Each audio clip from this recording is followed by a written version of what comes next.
देखो,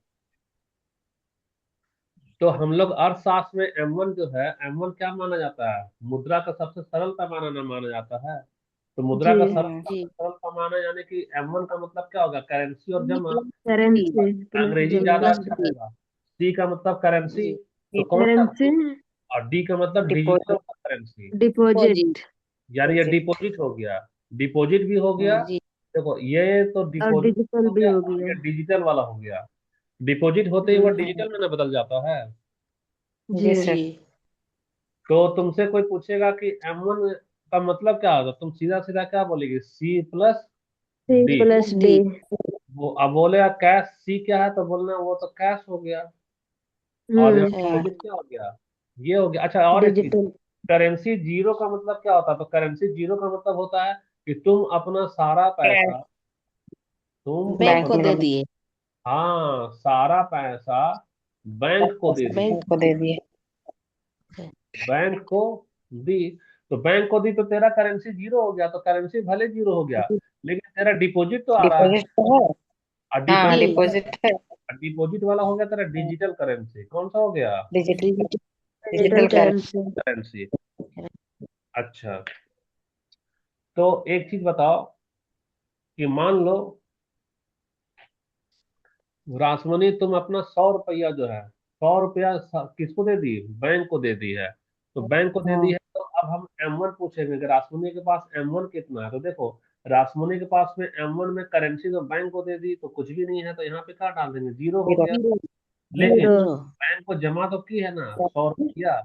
100 रुपया जी तो सौ बैंक जी। रुपया है। डिजिटल वाला हो गया। डिपॉजिट। राशि के पास में डिपॉजिट। जो है, वह क्या हो गया? 0+100। यानी कि अभी राशि के पास M1 कितना होगा? तो 100 रुपया हो गया। आंसर सौ समझ रुपया हो में? गया। तुम लोग हाँ है ना बोलो ना भाई। सुन और रहे हैं सर सर, समझ हमें तो नहीं समझ जाना। सर। ये नहीं समझे वो खाली बताओ। समझ गए सर। नहीं, हम दोबारा समझा देंगे, इसको शर्माओ नहीं, इकोनॉमिक्स है। क्या बात है, नहीं समझेंगे दोबारा समझाएंगे। देखो, हम थोड़ा सा सिलेबस मेरा नहीं हो रहा है ना, इसीलिए पुकार रहे। तुम घर तो आना है नहीं तुम लोग को। हम यहाँ पर पूछ रहे हैं, समझा रहे हैं, हम लोग M1 समझा रहे हैं। M1 का मतलब होता है क्या? C+D। तो डी। प्लस हम ना डिपॉजिट। लाला ट्रिक बता रहे हैं। कौन सा बता रहे हैं? लाला ट्रिक। लाला ट्रे। देखो, डी का मतलब समझ, डी का मतलब किताब में लिखेगा क्या? डिपॉजिट लिखेगा किताब में क्या? डिपॉजिट। डिपॉजिट। लेकिन तुम डी का मतलब समझना डिजिटल करेंसी। कौन सा? डिजिटल। डिजिटल। डिजिटल वाला कैश है ना? अब रासमुनी, एक सवाल है कि मान लो रासमुनी जो है 100 रुपया बैंक में जमा की। रासमुनी बैंक में कितना रुपया जमा की? 100 रुपये। 100 रुपया जमा की। अब रासमुनी का एग्जाम में पूछेगा कि M1 का मुद्रा बताओ। तो M1 का मुद्रा बताओ, तो देखो रासमुनी बैंक में सारा पैसा जमा करती है। तो तो हम जीरो जीरो हो रुपये। गया। C+D। यानी कि कैश में डी। अभी रासमुनी कुछ भी रखी है क्या बताओ? जीरो। जीरो रखी है। नहीं। और जी। डिपॉजिट कितना की है बताना? सौ 100 रुपया। रुपया। रुपये तो 100 रुपया तो तेरे पास डिजिटल ना हो गया अब ये वाला। जी। जी। डिजिटल ना आएगा। तो भले जी। डिजिटल है, लेकिन तुम उससे खरीद तो सकती है। तो M1 बराबर क्या होगा? टोटल तेरा 0+100। जीरो प्लस जीरो सौ यानी कि प्लस। कितना रुपया? 100 रुपया हुआ कि नहीं? 100।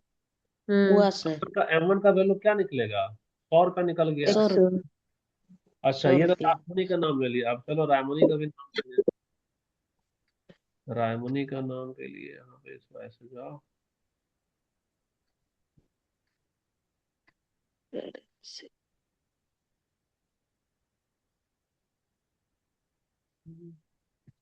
अब ये वाला है रायमनी।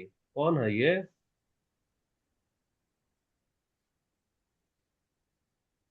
रायमनी है ना? हम्म। रायमनी क्या करती है? रायमनी को थोड़ा सा मन है खाने पीने का, है ना? तो खाने पीने का हम्म। रायमनी के पास में 100 रुपया तो है। 100 रुपया अभी क्या है? कैश है। लेकिन वो पैस। क्या करती है कि अपने जेब में 20 रुपया रखी है ना? अब जी। बैंक में जमा कर दिए कितना? बैंक में जमा 80 रुपये। 80 रुपया जमा की है। अब हम पूछेंगे रायमनी से कि रायमनी के लिए M1 का वैल्यू निकालो। M1 का वैल्यू क्या होगा? तो M1 का फॉर्मूला में हम लोग पढ़े थे कि इसका फॉर्मूला होता है कैश C+D। डिपॉजिट, है ना। डी। तो अभी देखो हम्म रायमन जेब में कितना पैसा रखी है, बताना सही सही, कितना रखी है? 20 रुपये। 20 रुपया। 20 रुपये। तो ये तो हो गया तेरा 20 रुपया कैश रखी है। और बैंक में हम्म कितना रुपया जमा की है बताना? 80 रुपया। रुपये। तो 80 रुपया जमा की है। तो अभी टोटल मुद्रा का सप्लाई M1 बराबर कितना हो गया बताओ तो रायमनी के लिए? 100 रुपये। देखो बराबर आ गया ना यहाँ पे। जी। समझ में आ रहा है कि नहीं आ रहा है? आ रहा है सर। आ रहा है सर। आ रहा है, ठीक है। सर नेटवर्क और एक बार समझा दीजिए। नेटवर्क समझा देते हैं, ठीक है, नेटवर्क हम समझा दे रहे हैं। सबसे पहले तो हम लोग बैलेंस शीट को समझेंगे, है ना। हम्म हम लोग सबसे पहले समझते हैं बैलेंस शीट। कहाँ गया पेन इसका? यही तो है पेन ना, नहीं चल रहा है।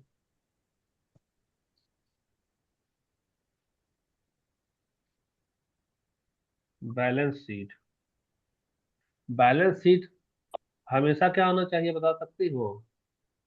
बैलेंस शीट हमेशा संतुलित होना चाहिए। क्या होना चाहिए? संतुलित होना चाहिए। संतुलित। संतुलित का मतलब एक तरफ तुम्हारे लिए एसेट हो और एक और एक तरफ तरफ लेवल। तुम्हारे लिए क्या हो, देनदार, यानी लाइबिलिटीज। लाइबिलिटीज होना लेबिलिटी। चाहिए। लाइबिलिटीज हिंदी में लिख दो तो हिंदी में एसेट्स को क्या बोलेंगे बताना? आस्तियां। अस्तियां। डाल लो इसे। और इधर में क्या बोलेंगे बताना? देनदारे। देनदारियां, है ना। अब सोचो, देनदारी का मतलब रासमनी तुम जैसे 100 रुपया बैंक में जमा की है तो 100 रुपया तो बैंक तुमको लौटाएगा ना। देनदारी का मतलब जी जिस सर। पर ब्याज देते हैं। देनदारी का मतलब क्या होगा बताना? जिस पर ब्याज देंगे। ब्याज देगा। जिस पर बैंक ब्याज देंगे। ब्याज देगा। ब्याज देगा। देगा, वो देनदारी हो गया। और आस्ती का मतलब क्या है? जिस पर बैंक ब्याज लेगा। लेगा। जिस पर बैंक ब्याज लेगा। लेगा। लेगा तो भैया रासमनी अभी 100 रुपया जमा की है तो बैंक तो 100 रुपया का कर्ज न बांटेगा। तो 100 रुपया कर्ज हाँ। तो बैंक के लिए वह एसेट हो गया। और हम्म 100 रुपया ब्याज देगा तो वो तो उसकी देनदारी हो गई। तो संतुलन की हम्म अवस्था में देखो दोनों हमारा क्या है, बराबर है कि नहीं? यहाँ बराबर है। है। यहाँ एसेट्स भी हमारा बैंक के लिए क्या हो गया? 100 रुपया हो बराबर। गया। 100 रुपये। और यहाँ पे हमारा जो देनदारी यानी लाइबिलिटी है, लाइबिलिटी। एफडी के लिए भी 100 रुपये। 100 रुपये। लाइबिलिटीज के लिए भी हमारा क्या हो गया? 100 रुपया हो गया। तो यहाँ दोनों बराबर है। यहाँ दोनों क्या है? बराबर है। बराबर। अब हम समझाएंगे नेटवर्क क्या होता है। तो नेटवर्क का मतलब अब समझो नेटवर्क। तो नेटवर्क, नेटवर्क का मतलब अभी बैंक के पास खुद का पैसा है क्या? नहीं है। नहीं। तो नहीं है, तो अभी फिलहाल के लिए अभी नेटवर्क हमारा जीरो है। क्या है? जी। जीरो है। 0। जीरो का मतलब जीरो। वह खुद का पैसा नहीं लगाएगा। वह लोन में, लोन बांटने के लिए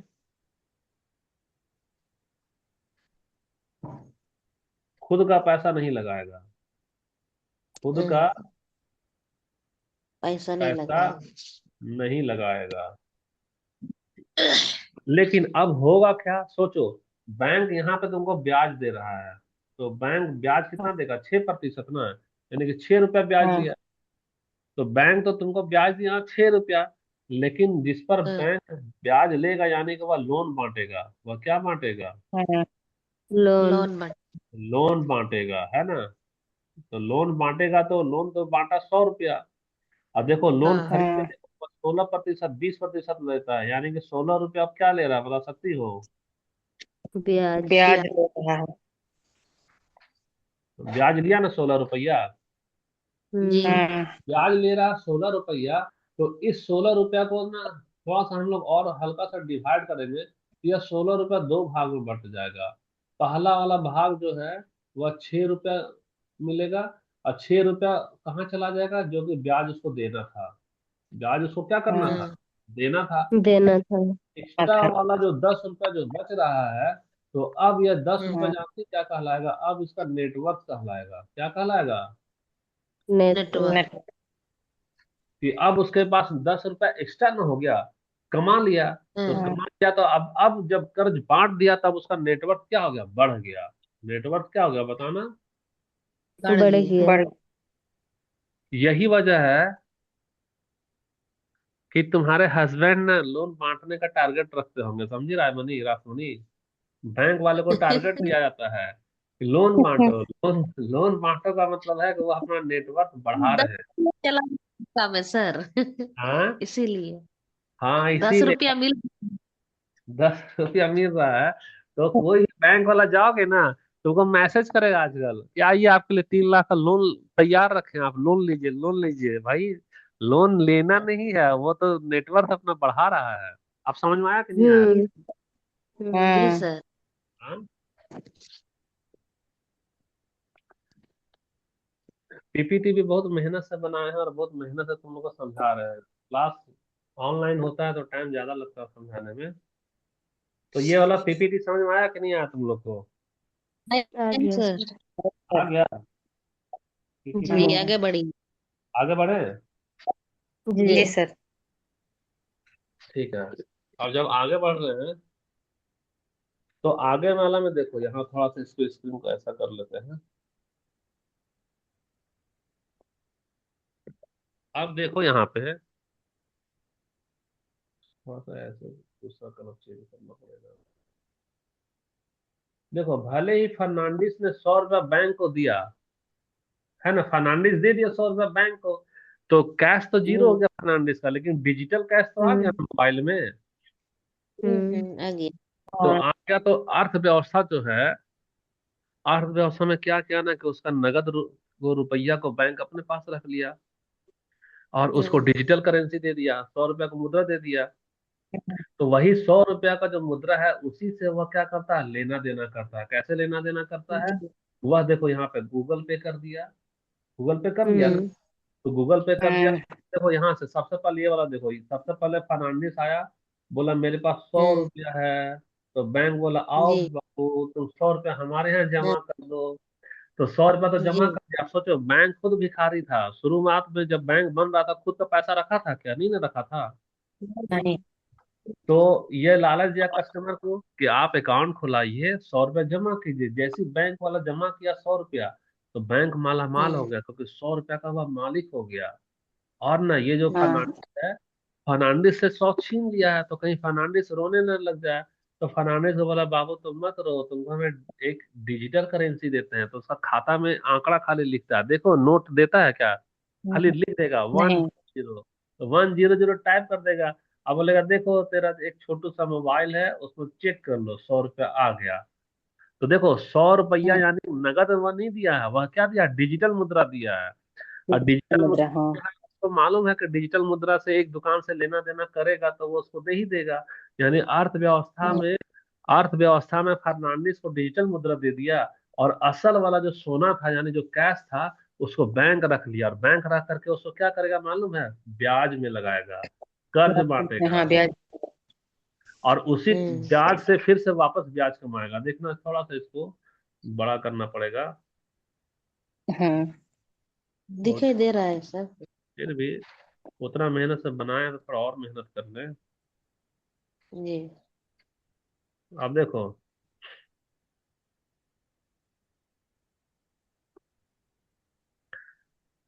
अब सबसे पहले ये जो 100 रुपया फर्नांडिस का था, वह 100 रुपया कहाँ चला गया, बैंक के पास बैंक चल में। गया। में। तो बैंक जो रखता है उसको बोलते हैं कोष, यानी उसको क्या बोलेंगे, रिजर्व। पोस्ट। क्या बोल देंगे उसको, रिजर्व। रिजर्व। रिजर्व बोलेंगे। अब जब रिजर्व बोलेंगे तो आप सोचो बैंक के पास में फर्नांडिस को लौटाएगा ना भाई, यानी देनदारी कितना हो गया, 100 रुपया हो गया ना देनदारी, जिस पे कर्ज जिस पे ब्याज बांटेगा वो। और जी। वही फर्नांडिस का पैसा से ना वह लोन लेगा, बांटेगा, यानी कि वह बांटेगा। लोन बांटेगा तो देखो यहाँ ब्याज देगा, सॉरी ब्याज लेगा, आस्ती यानी एसेट में ब्याज लेता है और देनदारी में ब्याज हम्म। को देता है। तो देता है। 100 रुपये जमा, यहाँ देनदारी 100 रुपये और आस्ती 100 रुपये, इसीलिए बैलेंस शीट हमेशा संतुलित होता है। संतुलित मतलब 100 = 100 का मतलब देनदारी 100, हाँ, आस्तियां 100, यानी लायबिलिटी 100 और एसेट्स 100। क्लियर हो रहा है कि नहीं हो रहा है? तो हो रहा है सर।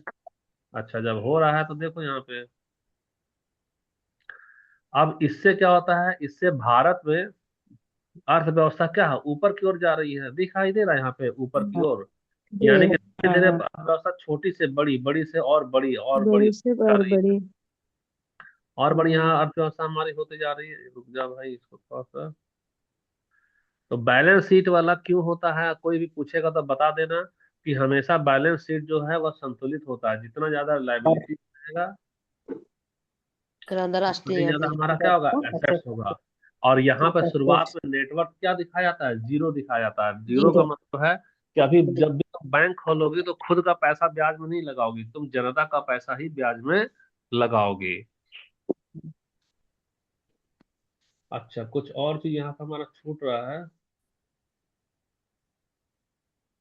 तो देखो, इसलिए बोला गया है कि पैसा बैंक में जमा होकर के भी अर्थव्यवस्था में मुद्रा के रूप में बना रहता है और लेन देन को क्या बनाता है, वो संभव बना रहा है। यहाँ पे लिखे ना ये वाला लाइन, यहाँ पे जी ये वाला सर। लाइन लिखे ना यहाँ पे, शायद दिख हम्म। नहीं रहा होगा तुम लोग को, दिख रहा है कि नहीं दिख रहा है? दिख दिख रहा रहा है है सर। सर। दिख रहा पैसा है, बैंक में जमा होकर वस्तु मुद्रा के रूप में संभव बना बनाता रहता है। है। यहाँ से बनता कोई है डाउट और है कि लेन। किसी को कोई डाउट है क्या? नहीं नहीं सर। सर। नहीं डाउट है तो हम लोग कुछ एक्सरसाइज कर देखें क्या? जी जी सर। सर। अच्छा, तो क्वेश्चन तो हम डाल नहीं पाए हैं, क्या बोले इस, देखते हैं, रुकना क्वेश्चन नंबर को। हम्म,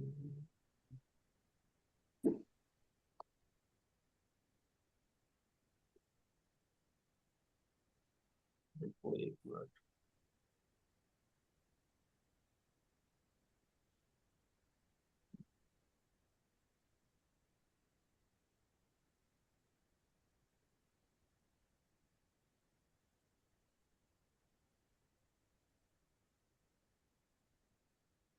रुको एक बार, क्वेश्चन डालना चाहिए था।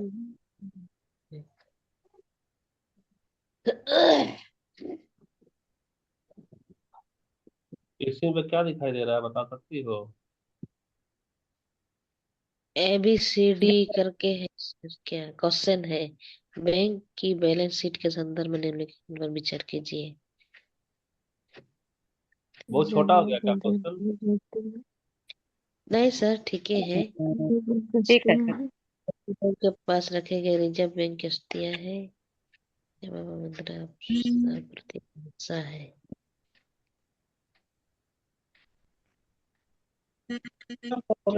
ठीक है, तो इसका आंसर बताओ क्या होगा? बी नंबर हो जाएगा सर। बैंक की बैलेंस शीट के संदर्भ में निम्नलिखित कथनों पर विचार कीजिए। के अंदर में रहेगा। ठीक है। देखो बैलेंस, जमा अरे मानी जाती है। जमा हाँ। बैंक देनदारी माने के पास जाते हैं। जमा मुद्रा आपूर्ति का हिस्सा भी तो है ना। पढ़ो अच्छा से। बैंक की बैलेंस शीट के संदर्भ में विचार करो। जमा, जी सुनो, भी यहाँ है। मेरी बात सुनो। जो तुम पैसा मान लो रासमनी, जो 100 रुपये तुम जमा किए हैं, तीनों होगा।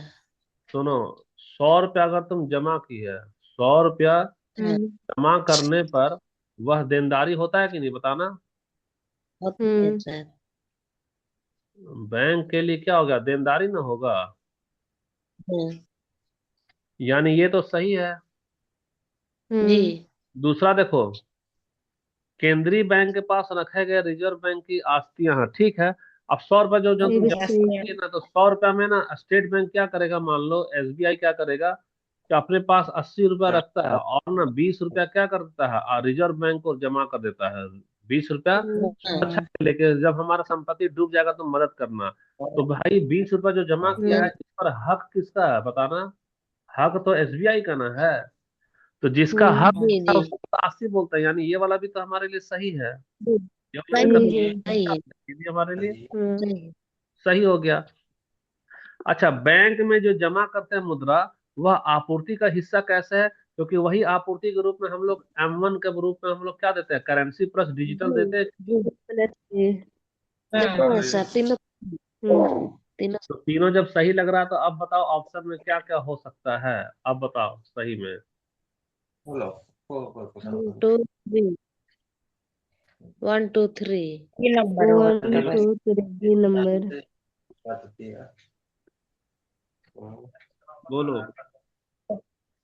डी डी नंबर नंबर होगा sir sir. D number sir गजब हालत है, हम बोले थे ना 1 भी सही है, 2 भी सही है, 3 भी सही, तो डी वाला ना हाँ सही डी है। नंबर होगा। डी वाला जी समझ में नहीं आ रहा डी है क्या? सर आ रहा कि नहीं आ रहा है? आ आ रहा गया है सर सर डी आ रहा है आ सर गया डी कुछ आ गया डी अच्छा होगा। अच्छा, रुको, एक और लिंक भेज रहे हैं, टाइम हो रहा है, तो एक और लिंक भेज रहे हैं। कहीं जाना नहीं, उसमें हम लोग 9 ठो क्वेश्चन करेंगे, ज्यादा नहीं, 9 क्वेश्चन करेंगे और फिर क्लास छोड़ देंगे, है जी ना? जी सर जी सर इंतजार करना।